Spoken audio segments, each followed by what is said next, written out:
conference.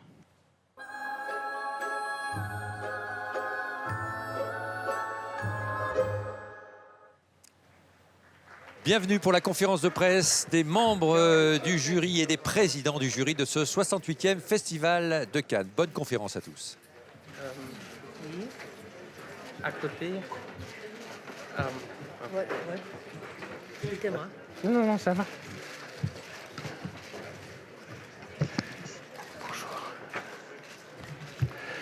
Bien, pendant que les photographes s'affairent encore quelques instants, je voudrais vous rappeler la chose suivante. Si vous avez une question à poser, soyez assez gentils de lever la main un peu à l'avance, de façon à ce qu'on puisse vous voir, de façon à ce que les hôtesses vous passent le micro. Quand vous aurez le micro, soyez assez gentils de vous lever, de vous présenter, de poser votre question, puis de rendre le micro d'avance. Merci. While photographers are at it for a few extra seconds, let me remind you that when you want to ask a question, please raise your hand a little bit ahead of time so that we can see you, so that the ladies equipped with microphone going up and down the aisle can get to you, so we don't waste any time.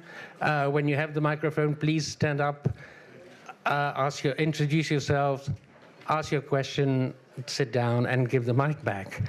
Thank you very much. Bonjour à tous. Good afternoon, everybody. Et bienvenue à la conférence Welcome de to the presse press du conference jury of de the ce jury 68e of the Festival de Cannes. Hello, 68th Cannes everyone. Film Festival. And welcome to the press conference for the jury of this 68th Cannes Film Festival. And out of courtesy for the president and for the ladies that are on the jury, I will switch to English.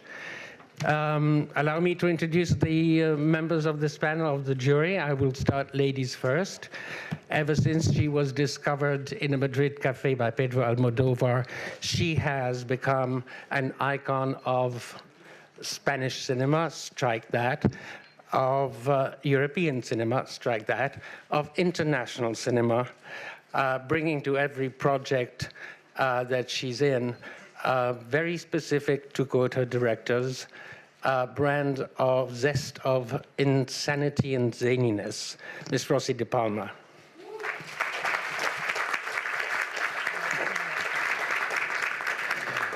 For the young lady sitting next to Mr. Dolan and Ethan Cohen, I'll just focus on 1 year, 2014.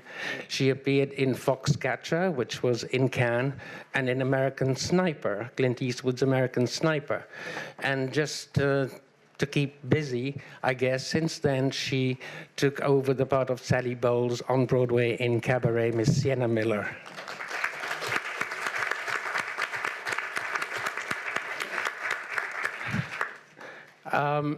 We've all been in love with this young lady since at 14 she got the award, the César, the Oscar, as the most promising newcomer. She certainly has kept her promises and more.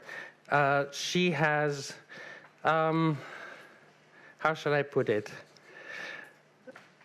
Been our darling forever. She has been the portrait and the face of Marianne. She has also expanded and extended her talents in several languages. She was in Mel Gibson's Braveheart. She was in The World Is Not Enough as James Bond's nemesis, Miss Sophie Marceau.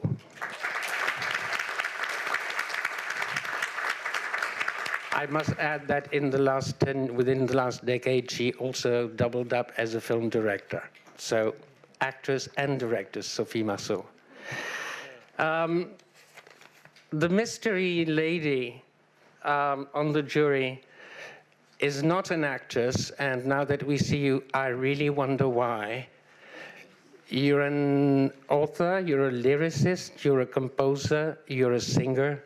You hail from Mali, Miss Rokia Traoré.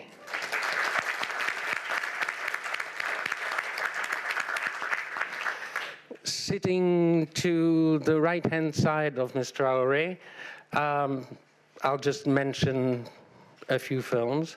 Brokeback Mountain, Nightcrawler, called in French Nightcall, I have no idea why. Enemy, Prisoner, Zodiac, Here's to the Manor Born, Mr. Jake Gyllenhaal.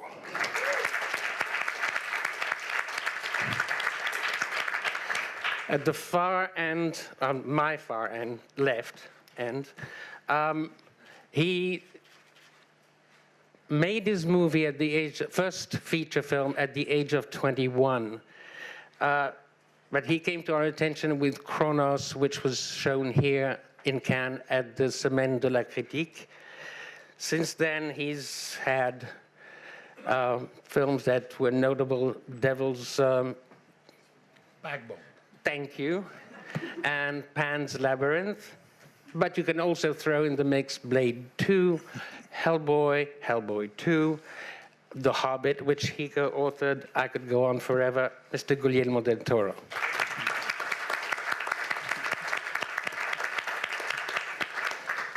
If he made his first film at the age of 21, the other member of the jury who was born and was first an actor, well known in Quebec, made his first film at the age of 20. I Killed My Mother was shown at the Director's Fortnight. His second film, Heartbeats, was shown in the Certain Regard. His third film, Lawrence Anyways, was also shown in Certain Regard. Tom at the Farm somehow went south to Italy. And Mummy was shown in Cannes in competition last year and got the jury prize. Mr. Xavier Dolan.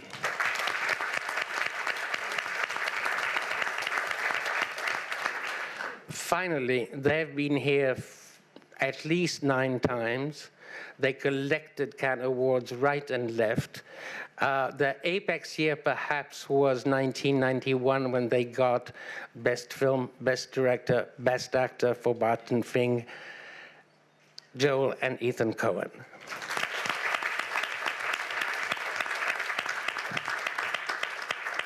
Now, I'll throw the question to you all, and you answer as you wish.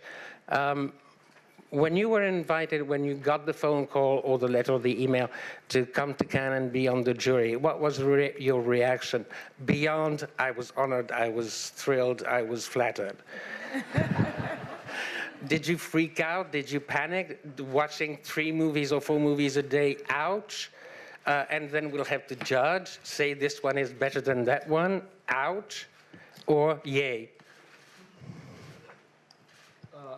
I think it was, well, from speaking for myself, it was yay. I mean, this was a call from Thierry, and it was just a great timing because we weren't in production on a movie. We didn't have a movie that we were hoping to, submit to the festival to be screened. And it was an opportunity to come to the festival and actually be able to watch movies, which has not been our experience before here ever. So we were very excited when we got the call. Ethan? Yes. Yes, that. Sienna? Sophie? That was a yeah too. Okay. Definitely. And en anglais ou en français? Comme vous voulez. En français, enfin, très égoïstement, je me suis dit aussi. Well, very egoistically, I thought it was fabulous. I'll have all this time to see nothing but films, and it doesn't often happen, even though I'm in the profession. And then, of course, sharing things with so many talents within the jury, talk about the cinema, and bring together all this energy. A fortnight spent this way is quite exceptional in anyone's life. Rukia? Oui, je pense que nous avons I think that we almost all had a similar reaction. plus de joie parce que I was full of joy. I'm in an artistic field that is linked to the cinema, but not directly so. And this was a wonderful opportunity. When one's embarked on one's professional life, one tends to concentrate on what one does. One has less time to read books or watch films. So this was a golden opportunity to share wonderful moments with very talented people. Pour moi, c'était plutôt. For me, it was, Mais, But quite je frankly, voulais être jury d'un certain regard au lac en scène. I wanted to be a member of a jury with the films in selection. I'm very pleased. I'll be watching films day and night. It's going to be like at a high-level university attending a course. Well, Thierry had called me a couple of times in the past, but I was waiting to get thinner to get into my old suits. And now I have no hope, so I decided to I would have to buy some suits and come over. But no, it's the first time that has coincided that I'm not in early pre-production or late post-production, and I jumped at the chance of being here, and the names and the members of the jury just made it even better for me. This is a celebration of film in a way that is good for any filmmaker's life to have at any point. So, very happy. And the suits are here. Mr. Gyllenhaal, Mr. Dolan. I just was thrilled to think about seeing films before everyone else in the world will see them. You know, I think that there's... For free. And for free, yeah, true. I was gonna borrow some of Guillermo's suits, so I was just thrilled, you know. And I think that's truly the honor, ultimately, not only hearing the opinions of all the people on the jury who you deeply respect, which when I found out, I was amazed that I was asked, but at the same time, just seeing these films and being the first to see them, and like every artist, it's odd to judge a film, but I think it would be great fun with all of these people, you know, and I thought that. Donc moi, en français, en anglais, Comme tu veux. En français. Okay. Français. So I'll speak French. Ben, évidemment, l'expérience est tellement approfondissante, puis tellement, experience is so enriching. Tellement enrichissante, surtout pour moi Particularly qui s'apprête à faire un film dans 12 jours. Going to be making a film in 12 days' time. Je peux pas imaginer un laboratoire I could hardly imagine plus inspirant de voir a greater source of inspiration than to watch 20 films, 20 different universes, worlds which I may like or not, feel at one with or not, and then I'll be able to discuss them, moreover, with people who are of such a tremendously high standard. It's a privilege. It's a huge privilege. Oh. Fans, don't out me. Who has the mic? Thank you. Go ahead. Hello. I'm sorry. Oh. I'm sorry. No, oh, sorry. I'm so sorry. Oh, God. By this point, everybody has said everything that I could have possibly said. So, I couldn't believe that I had been asked. It was my first response, and then one of complete excitement and just to be in the company of these people and to watch these films. I've never been to Cannes. So it was, I know that's a boring response, but it was an overwhelmingly huge honor. And I just can't wait to sit down and see these amazing works of art. Now, next question. Go ahead. I'm sorry. It's Jack Mulvin from The Times. I want me to stand up. Thank you, yeah. Hi. This is a question for anyone who wants to answer on the jury, but primarily Joel and Ethan. In that, the kind of film you would expect to win the Palme d'Or to be in competition would be a cerebral film, and yet here we have films like, Mad Max. Are action films like that overlooked by prizes like this?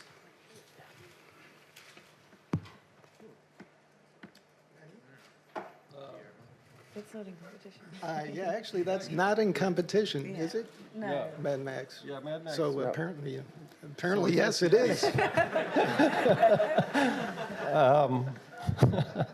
I don't know. There have been, I guess it's a kind of an elastic definition what an action film is, I suppose. But have there been action films here in competition? Don't look at me. Perhaps not. Like art martial movies? Yeah, or yes, martial arts movies, or Well, there are now, yes, and this competition, yes. So it depends how you define action movie, I guess. George Miller is a poet, though. He's a fantastic poet. Yes, but I don't know. Yeah, I mean, certainly, I don't see any reason why, why the festival wouldn't consider an action movie to be in one of the competitions here. Okay. Hello. Helen Barlow from Australia, Joel and Ethan. We know that you're really well known for your tantrums and hissy fits on set. And I'm just wondering who you might think that you might have to control more and coerce of the jury members. Maybe Guillermo's already showing a bit of spirit there. Yeah. And secondly, your own choice in movies. What do you watch? Does your choice in movies differ, given that you get 2 votes and everyone else only gets 1? I don't really know what he watches. We don't talk about it. So this is going to be very enlightening for me. As for the jury, I don't, we just met for the first time yesterday, and maybe it's informative. I don't want to be telling tales out of school, but we discussed the rules with Thierry and Pierre, and we're allowed to give 1 prize, which we're allowed to make up what the prize is. And Sienna Miller asked that the prize be presented to her, since it was up for grabs. And Guillermo became very upset because he said if Sienna gets a prize, Guillermo should get a prize. And it was alarming. We just met these people. That's Everyone sarcastic, by the way, which just make sure it translates. Anyway. Question here. Hello, good afternoon. My name is Ingrid Robelstam from Norwegian newspaper Dagbladet. I thought I would ask the Coens, but also anyone who has any thoughts about this. When you are watching a movie and you know you're going to have to discuss it afterwards and defend your reaction to it, is it a different experience? Do you watch it in a different way? What do you notice about it? And do you notice the technical aspects more? Do you care more about your own emotional reaction to it? Thank you. Joel? Well, certainly I try to watch it simply as a audience member and somebody who isn't involved in making movies would. I think you have to just sort of give yourself over to the, as you said, the emotional experience of watching the movie. Whether or not there's something interesting about that. It's true that when you're asked to watch something as, in a sense, as a jury member, it may affect the way you watch it. It has to a certain extent, I suppose, because you've been asked to, in a sense, pass judgment on it or analyze it, and you have to defend your sort of opinions to a group of people. I've never done it before. I've never been on a jury before. So it'll be, that's interesting. I can't really say, but there's probably some truth to that. It seems that in general, the president of the jury, there's only one generally in Cannes, sets the agenda for the rest of the jury, whether they all see the films together, whether they see it in the morning, whether they see it twice. Wim Wenders demanded that the jurors see it twice. Did you have a first meeting where you sort of set up an agenda, or let's go together, or let's not go together? We've all been split up into the Ethan group or the Joel group. So we're not allowed to talk about who's in what group, but after a while, you'll all probably start to understand who's in what group. And that was purely based on personality, and we had no choice. Africa. I wanted to know from Joel and Ethan Coen, and perhaps anyone else who has an opinion, but we're seeing movies now made, through Netflix, the internet. What do you get from seeing it on the big screen still that, and how do you feel about these new ways of seeing movies? Thank you.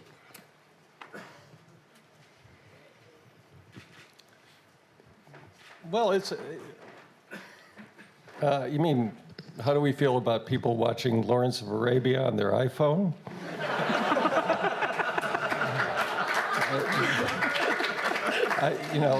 there is something.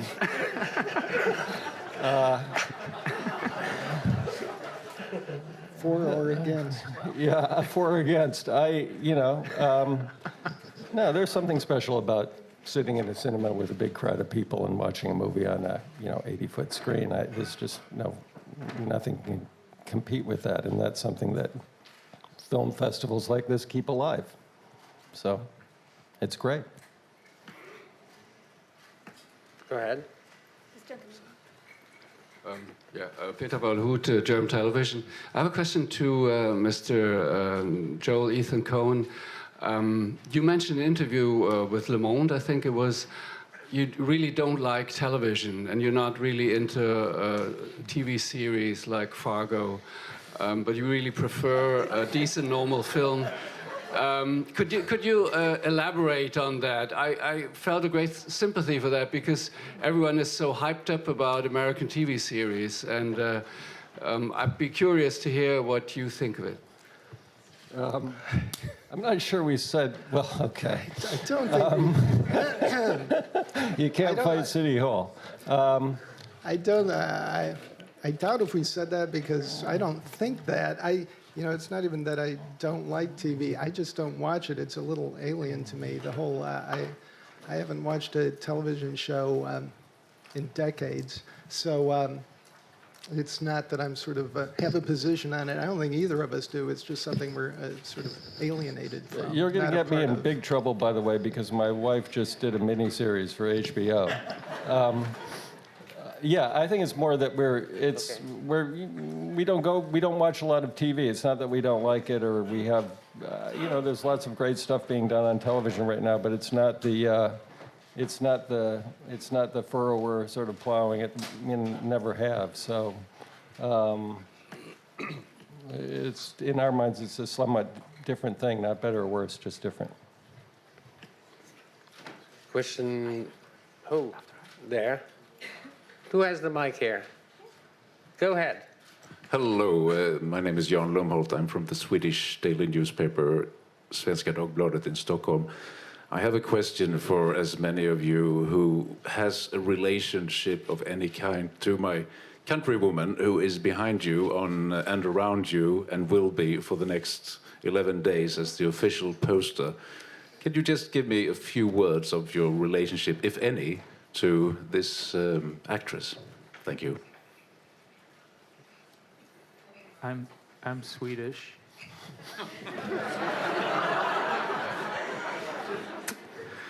I'm sure, I deeply hope that I'm related to her somehow, in some form. She's extraordinary. My mother asked me to bring her back a poster because she loves her, but my mother's not Swedish. My father's Swedish. She's extraordinary. What else could we say? She was. I direct her granddaughter in an adversity, and she looks like her grandmother, and she doesn't want to make cinema, but who knows? And I love it, Ingrid Bergman, and also I was a little divided with Anna Magnani and Bergman. You know what I mean? And Rosaline in the middle, but she's extraordinary. She was extraordinary actress and light, amazing light.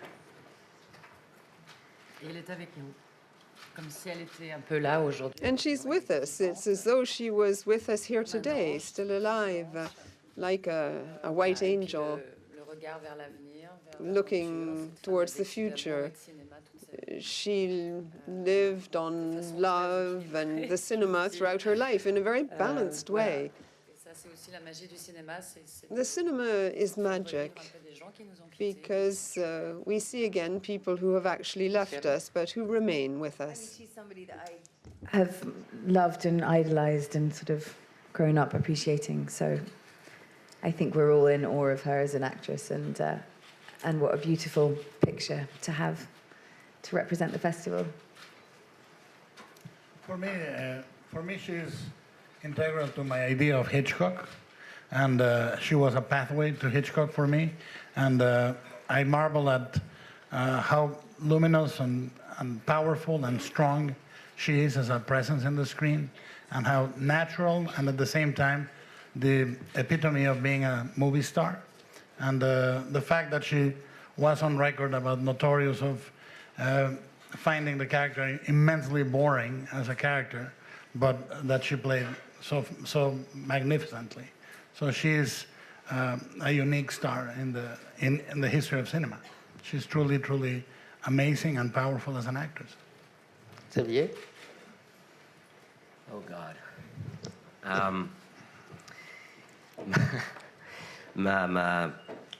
C'est quand même assez notoire, je pense, mais ma culture en cinéma est tellement limitée. Film culture is so very limited that I'm afraid that I'm not sufficiently familiar with her as a living legend. I greatly appreciate her, of course, through history, through the icons of the cinema, but I only know her in a very superficial way. She has a magnificent smile, which always inspires us. To your right. Here, hi. Tom Westerholt, German Public Radio. A question to Sienna Miller and to Jake Gyllenhaal as the two of the non-directors of this jury. From your perspective, why don't you think you don't have to necessarily be a director or filmmaker to be a good judge in a festival like that? And what is your strategy to convince the double boss this year of your opinion about the movies you see? I think that if you make films and you're involved with cinema, you hope you have an understanding of the medium, and I think that what's brilliant about the way that they assemble these juries is that they get people from all sorts of areas of our industry, and there's no strategy so far. I think we're all hopefully staying open-minded and positive and looking forward to what we see and talking about it, but there's no premeditated ideas, certainly for me. Well, what's extraordinary about this festival is that it's director-oriented, as films generally are. My microphone seems to have to. I'm desperately trying to make sure. This is what I'll be doing pretty much. But I think as an actor, though it may not seem like that, it's very important to figure out who you admire and would want to work with, and so a lot of it is about watching directors work all the time. They are in control, and they are the ones who you would want to work with. So ultimately, I think it's very important. Otherwise, directors would just be sitting up here telling other directors how great they are, and we can't have any of that going on. Need to throw a little thing like a little wrench in the mix. Why not an actor or two? Question over here. We'll take two more. Go ahead. Hi, Silvestre López Portillo from Mexico. Primero que nada, Guillermo, un saludo. I'm gonna make my question in English for you. What do you expect? Obviously, the first time that you went here, you are so young. How does it feel to be right now in the jury? And the other question is what you bring to the jury as a Mexican film director. Thank you. Gracias. Es un orgullo. Well, when I came here, I didn't have hair on my ears, which is catastrophic after 40. But when I came here, I know what it feels to be in competition. When Cronos won La Semana de la Critique, I think it changed my life. I know how important it is for any filmmaker to get recognized, but I know that we are here not as a panel of stern judges that are going to say what's good and what's bad. We are here to say what we like and what we love about the movies that we see. So it's a guideline from a group of people rather than a sentence of freedom or prison, and I think that we are nevertheless taking it very seriously. It's actually quite hard work. Some days is Cinema Paradiso and others is Clockwork Orange. So it depends on the movies and depends on the reaction to them you have. You have days that is, you have to take it very seriously and plow through a movie, and others you're completely entrapped by it. But in either case, we're here to take it seriously because people in competition deserve to be taken seriously, to give the forum that they deserve. And I feel that as a Mexican, I come here to support our country and our films, but I come in without an agenda. I come in as a juror in a group that is conformed of people I admire and respect, and I hope to learn more and hope to come out of this enriched about cinema.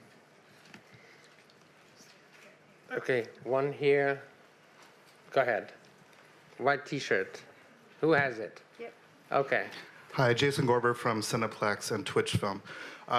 Speaking as expanding on Guillermo's point, I'm just wondering if there are films that have played Cannes Film Festival that really moved you as filmmakers and as individuals. And I guess you guys are all now film critics. I'm wondering if you can talk about your own relationship with critics and what responsibility you have to help celebrate a film that might be playing this year.